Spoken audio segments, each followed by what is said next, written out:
Hi folks, Robert Mantell here again with the Trichotillomania Relief Specialists.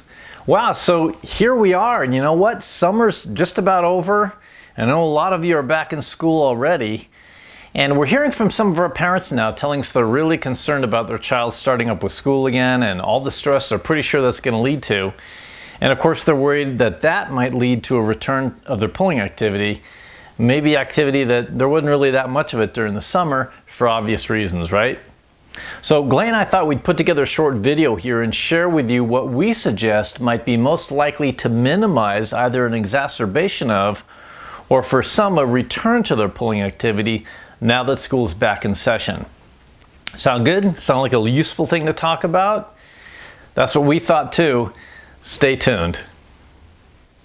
So Glenn and I like to use an acronym that we call CALM as a useful guide for how to minimize school-related issues and challenges as it relates to pulling, and for maximizing your child's opportunity to feel happier, more in control, and more in charge of their academic and thus their emotional lives. So CALM stands for Connect, Assess, Let Go, and Monitor. All right, so let's talk more about these now. Okay, connect. So for sure, it's crucially important that your child feels supported in school. It's important that they feel understood, and that however they feel about their school experience, at least you understand why that would be. And you tell them that. And even if you personally wouldn't necessarily see it that way, that you at least accept their point of view, even just as a starting point, kind of a mutually agreed upon base of understanding, so that you both have a foundation for building something better together for your child. Don't fight your child on this one. Don't say to them that they should feel this way or that way about it all. You know, accept, understand, hold their hand, walk the path with them, take the blows with them. They'll always remember you for that. Okay, assess. Now this is where it's important to take a good look at the potential sources of stress in your child's life at school. Is it primarily social, emotional, academic? Is your child perhaps starting in a new school? Oh, we hear that a lot. That's huge for a young person. So many unknowns, right? Is it a particular subject? Does your child feel particularly challenged with one subject or another? If so, it's likely not actually the subject material that's the problem. It's probably not actually really too hard for them. More likely, it's an issue of organization or a strategy for learning the material. How, when, and where do you actually study?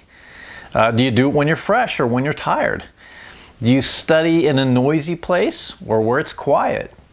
Do you study in a place where maybe it's too quiet, you know, so quiet you're all by yourself, and that makes it easy for you to consider pulling your hair at a time like that? Maybe the teacher's teaching style isn't necessarily a fit for your child. If so, that's not necessarily anyone's fault. Instead, like any other relationship, some relationships work and some don't. How does your child feel about his or her teacher? How do the other kids feel about the teacher? Do you need to talk to somebody at the school to explore what might be changeable for the better? Would your child perhaps do better with a different teacher just because the teaching style might be different? Could your child benefit from some time spent with a tutor?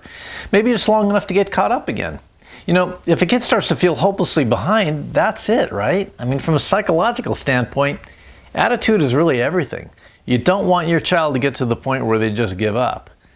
So ask yourself, what can you do to help ensure a positive experience for your child in school, whatever that might be? And if there was any one big picture suggestion I would make, it would be to do your best to stay on top of what's happening for your child in every class. The more you know about what's actually happening for your child in school, the better prepared you can be to step in wherever it might be needed. Okay, next is L, right? Counterintuitively enough, L stands for let go. Yep, let go. Notwithstanding everything else I just said, balance is still incredibly important. Balance in everything is key. You can only do so much for your child. You can walk the path with them, but of course you can't walk it for him or her. And even if you could, you wouldn't, right? Why not? Because if you did, they'd never learn. They'd never grow. At some point, you have to step back and allow your child to struggle a bit or succeed based on the choices they make. And this is especially true in challenging situations. Your child has got to have the opportunity to figure out what works and what doesn't given the circumstance.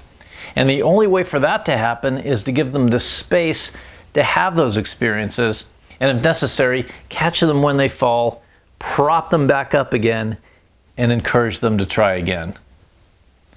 And finally, M stands for monitor their lifestyle. So often, school-related stress is really just an outgrowth or a reflection of habits of thinking, feeling, and responding elsewhere in life. I'll give you an example.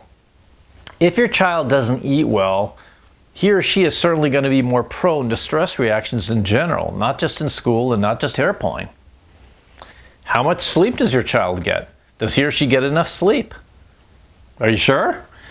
I know some parents who had no idea their child was taking an hour or longer to get to sleep at night. Are your child's other needs met? For example, your child certainly has to get their work done, but that doesn't necessarily mean at all costs. Your child needs playtime, or if it's an older child, a teen for example, they want some me time, time to just relax and do whatever the heck they want, within reason of course. It's a good idea to make sure there's at least some of this me time sprinkled into your child's routine each day, not just on the weekends or very late Friday or Saturday night. I guess this all comes back to the issue of balance. I gotta tell you, Glay and I have been doing this work for nearly 20 years with clients from all around the world, and not just in the realm of trichotillomania, although that's been our specialization for the last 10 years. For many long years before that, we saw clients in our private practice with all kinds of anxiety-related symptoms: phobias, post-traumatic stress, OCD, social anxieties, generalized anxieties, panic disorder, agoraphobia, insomnia, and the list goes on. And for this one kind of overall conclusion I can draw based on our in the trenches work with all these folks for all these years, it would be that anxiety-related symptoms in general, clinically symptomatic behavior of any kind, tends to show up in the lives of folks who are living in the extremes. In other words, those whose lives are least balanced. So we're talking about the CPAs who are working 18-hour days every day without a break, February through April each year. That's when they show up in our office. The corporate executive who feels they have no choice but to spend 14 hours a day at work and then, sit in his or her home office all day trying to catch up on work on Saturday and Sunday just to stay afloat. And of course, the student who's driven not just for A's, but for scores of 100% on every test.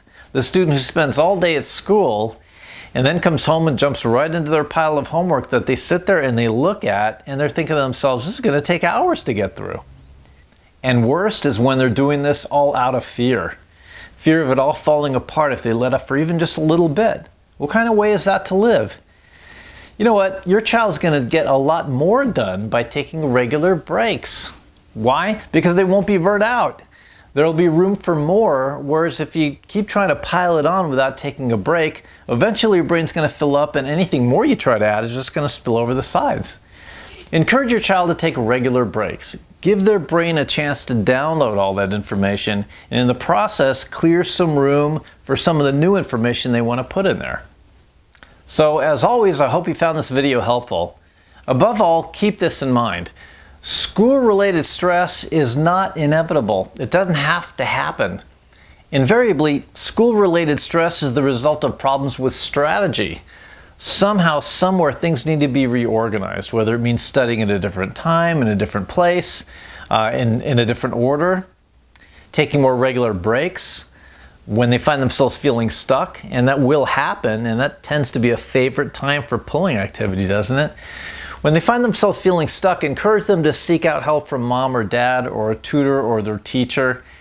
And by the way, we have other videos here that address this topic as well, so feel free to look around and see what else you might find helpful. So I'm Robert Mantell with the Trichotillomania Relief Specialists. If you're watching this video at our Facebook community page, our YouTube channel, or our blog site, please feel free to like us and share us. Let others know if you find this information useful and you think others could benefit from it. Hit the reply button below and tell us what you think. Did you find this information helpful? How will you be applying it for your child? Is there anything else you'd like us to address as it relates to this topic? If you want to contact us directly, feel free to visit our website at www.TRICH-FREE.com. And you can also feel free to call us at any time of day or night toll free at 866-LIFE-NOW. Thanks again for watching. Ready to rock and roll in a new school year? Glenn and I would like to wish you an amazing, trick-free week.